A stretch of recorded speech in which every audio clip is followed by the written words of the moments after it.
1000 শয্যা বিশিষ্ট হাসপাতাল হবে, 500 বেড হবে সাধারণ জেনারেল হাসপাতাল এবং 500 বেড হবে বিশেষায়িত।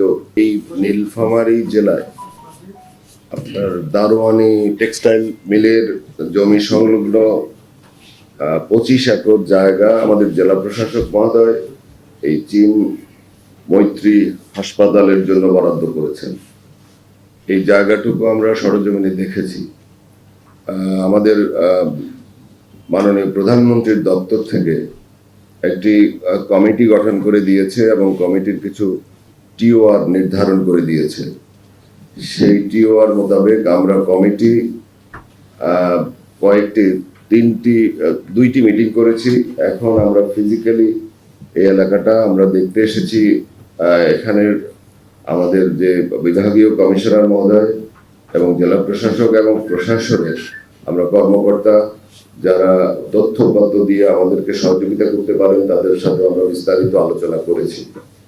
আমরা এখানে আমাদের বিবেচনায় 1000 শয্যা বিশিষ্ট হাসপাতাল হবে, 500 বেড হবে সাধারণ জেনারেল হাসপাতাল এবং 500 বেড হবে বিশেষায়িত হাসপাতাল। আমরা আমাদের যে ইঞ্জিনিয়ারিং ডিপার্টমেন্টগুলো গণপূর্ত, আমাদের এইচডি স্বাস্থ্য প্রকৌশল অধিদপ্তর এবং স্থাপত্য অধিদপ্তর এবং এনএপিডি, এই 4টা কারিগরি আমাদের প্রতিষ্ঠান, তারা ডিটেলস এই কারিগরি দিকগুলো নিয়ে আলোচনা করে এই কমিটিকে এবং একটা স্থাপত্য নকশা, থিমেটিক একটা নকশা তৈরি করে দেবেন।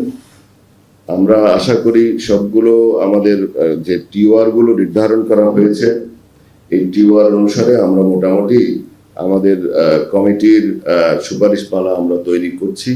আমরা আশা করি ইনশাআল্লাহ আমরা আগামী 16 তারিখের মধ্যে, আমাদের টাইম লিমিট 16 তারিখ পর্যন্ত, ইনশাআল্লাহ আমরা 16 তারিখের মধ্যে মাননীয় প্রধানমন্ত্রীর দপ্তরে আমাদের এই কমিটির রিপোর্ট আমরা দাখিল করতে পারবো।